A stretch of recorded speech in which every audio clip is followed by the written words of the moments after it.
शाम के 7 बजे पहाड़ियों से घिरे छोटे से कस्बे रणकपुर में पत्रकार आरव अपने ऑफिस से घर लौट रहा होता है। तभी उसका फोन अचानक बजता है। एक अनजान नंबर। वह कॉल उठाता है और उधर से एक कांपती हुई लड़की की आवाज सुनाई देती है। मेरी मदद करो, वो मुझे मार देगा।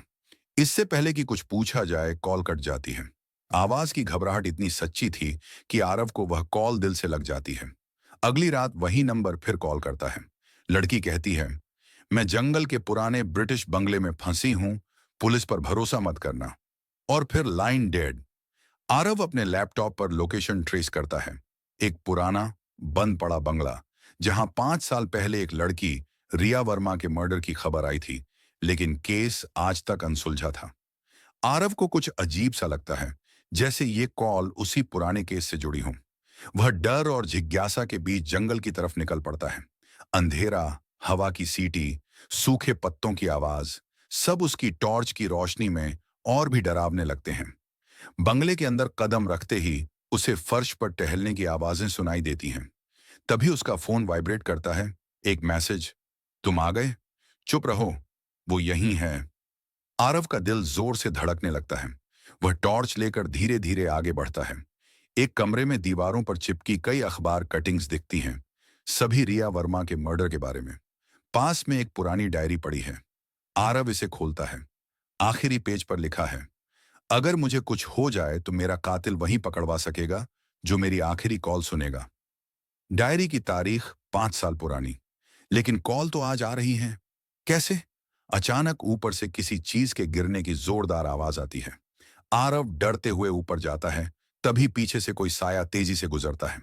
वह एक कमरे में भागकर खुद को बंद कर लेता है। अंदर एक पुराना टेलीफोन रखा है, जिसकी तारें जंग लगी हैं। लेकिन तभी वो फोन खुद ब खुद बजने लगता है। आरव कांपते हाथों से रिसीवर उठाता है। उधर वही आवाज, रिया की आवाज। इस बार आवाज साफ और शांत है। मेरी लाश इसी कमरे में छुपाई गई थी, मुझे इंसाफ दिलाओ। आरव की रूह कांप उठती है। वह समझ जाता है, ये इंसानी कॉल नहीं थी, बल्कि रिया की आत्मा की आखिरी कोशिश थी अपने कातिल तक पहुंचने की। तभी दरवाजा जोर से टूटता है और अंदर आता है रिया का चाचा, वही जिसने 5 साल पहले प्रॉपर्टी के लालच में रिया का कत्ल किया था। वह आज तक सबूत मिटाता रहा था, हर गवाह गायब करता रहा था। आरव और वो आदमी भिड़ जाते हैं। अंधेरे में लड़ाई, गिरते पड़ते सामान, तड़कती लकड़ी, सब कुछ डरावना। तभी पुराना टेलीफोन फिर बजने लगता है। रिया की आवाज गूंजती है, खिड़की से बाहर कूदो, दाएं तरफ। आरव उसकी बात सुनकर बच जाता है और पीछे से आ रहे हमलावर को पकड़ लेता है। किसी तरह उसे गिराकर रस्सियों से बांध देता है और पुलिस को बुलाता है। पुलिस आकर कातिल को ले जाती है। इतने सालों बाद केस खुल जाता है। सुबह होने को है। आरव बाहर खड़ा होता है कि उसका फोन आखिरी बार बजता है। उधर से हल्की शांत आवाज, शुक्रिया, अब मैं मुक्त हूं। लाइन कट जाती है।